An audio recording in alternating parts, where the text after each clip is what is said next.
చెప్పినట్టే పవన్ కళ్యాణ్ చేశాడు. అన్నైన నాగబాబుకి ఇచ్చేశాడు ఎమ్మెల్సీ. మరి చంద్రబాబు నాయుడు గారు టీడీపీ తరపునే కదా ఇచ్చారు. ఏం చెప్పారు వర్మకి పిఠాపురంలో? నువ్వు పవన్ కళ్యాణ్కి మద్దతు పోటీ చేయకుండా నెక్స్ట్ ఎమ్మెల్సీ నీకే ఇస్తానని దేవుడి సాక్షిగా చెప్పాడు. ఆ వర్మేమో అమరావతిలో విజయవాడలో పవన్ కళ్యాణ్ చుట్టూ చంద్రబాబు చుట్టూ తిరుగుతున్నాడు. అయ్యా మీ మాట నిలబెట్టుకోండి అని. బుద్ధుందా వర్మ? వాళ్ళ మాట నిలబెట్టుకోరని అప్పుడే చెప్పాను కదా. మరి ఈ మధ్యని పిఠాపురం మాజీ వైసీపీ ఎమ్మెల్యే దొరబాబు ఎవరోట మళ్ళీ జనసేనలో చేరాడు. అరే నాకు అర్థం అవట్లేదు, అసలు మీకు బుద్ధి బుర్ర ఉందా? 2008లో ఇదే పవన్ కళ్యాణ్ చిరంజీవి ప్రజారాజ్యం పార్టీ పెట్టి 100 కోట్లు 1000 కోట్లు కలెక్ట్ చేశారని మనం అందరం విన్నాం. కొంతమంది సూసైడ్ కూడా చేసుకున్నారు. మరి అదే ప్రజారాజ్యం ఇప్పుడు జనసేనగా ఆవిర్భవించిందని అదే చిరంజీవి చెప్తున్నాడు. అంటే అర్థం ఏంటి? అదే పాలసీలతో వచ్చే ఎలక్షన్లో మరల మేము 100,000 కోట్లు కలెక్ట్ చేస్తాం, మా కుటుంబం మాత్రం ఎమ్మెల్సీ మంత్రి ముఖ్యమంత్రి పదవులు అనుభవిస్తాం.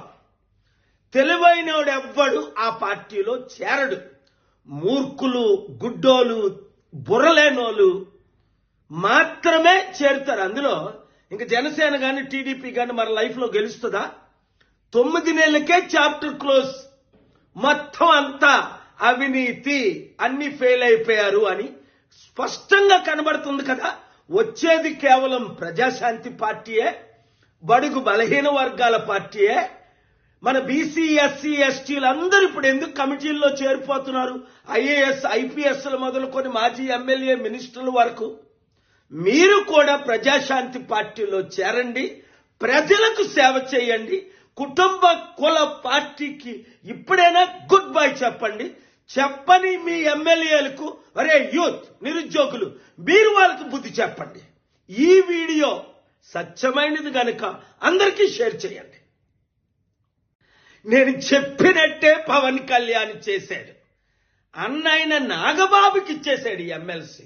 మరి చంద్రబాబు నాయుడు గారు టీడీపీ తరపునే కదా ఇచ్చారు. ఏం చెప్పారు వర్మకి పిఠాపురంలో?